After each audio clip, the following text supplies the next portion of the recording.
Pakistan, U.S. reach accord on trade and tariffs. Washington.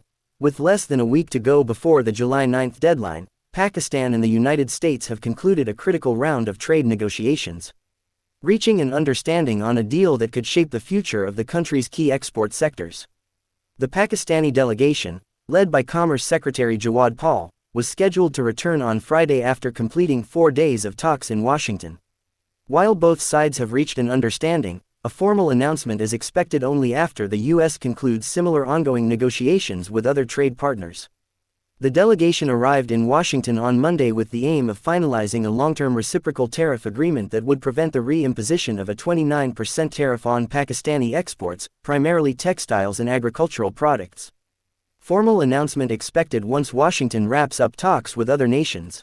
The tariff relief, temporarily paused earlier this year, was at risk of expiring if no progress had been made by the July 9 deadline.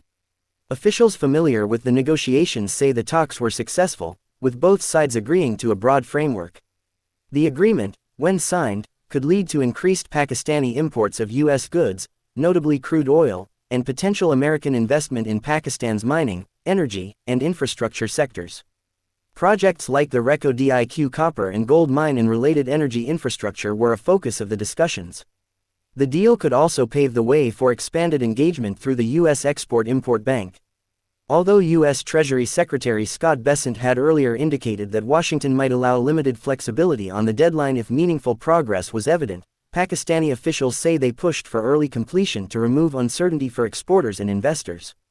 Officials remain optimistic that the agreement will sustain Pakistan's access to the U.S. market and help reset bilateral economic ties, which had been under strain since the high tariffs were introduced during the Trump administration.